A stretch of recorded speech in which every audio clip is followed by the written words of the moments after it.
ওই ভগবান প্রদত্ত দুখানা কান খুলে শুনে নাও বাংলার জনগণ। হ্যাঁ, এবার পার্মানেন্টলি এই হোয়াটসঅ্যাপ ইউনিভার্সিটি থেকে বেরো। এখন এই এসআইআর নিয়ে সারা রাজ্য তোলপাড়, কে হবে পগার পার। রাজনৈতিক একটা দল ডাইরেক্ট প্রতিবাদ করছে, আবার রাজনৈতিক আরেকটা দল ডাইরেক্ট সাপোর্ট করছে। হ্যাঁ, এটাই নিয়ম।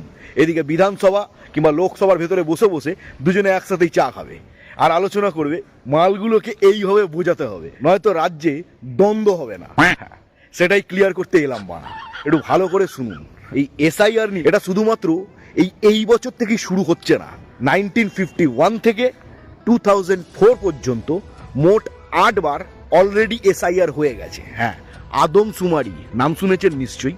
হ্যাঁ, জনগণনার এটি একটা অংশ এবং ভারতের কনস্টিটিউশনের 326 নম্বর ধারাতে অলরেডি মেনশন করা রয়েছে যে ইলেকশন কমিশন যখন ইচ্ছা এই এসআইআর করতে পারে, মানে ভোটার লিস্টে সংশোধন।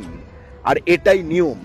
অ্যাকচুয়াল নিয়ম হচ্ছে প্রত্যেক বছর ভোটের আগে এই সংশোধন করতে হবে, কিন্তু এই 130 কোটির দেশে প্রত্যেক বছরে করতে গেলে সারা বছরটাই টাইম লেগে যাবে।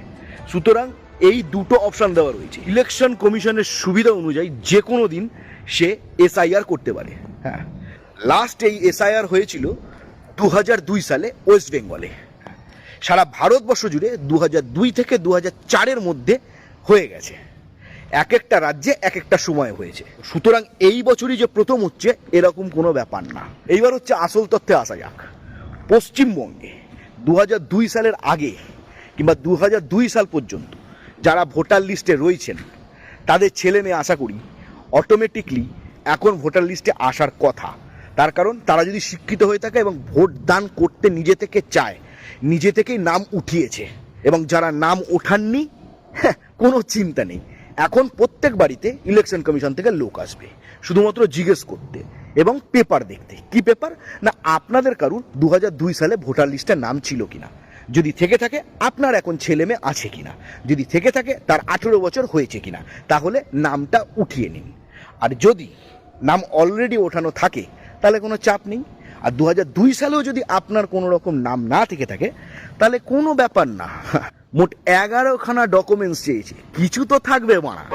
যদি আপনি বলেন কোনো কিছুই নেই তাহলে আপনার এই দেশে থেকেও লাভ নেই। সাপোজ ধরুন আপনার লিস্টে সত্যিই নাম নেই, এইবার কি করব? কিচ্ছু করার নেই দাদা, ওয়েট করুন। 3-4 বার করে দেখা হবে।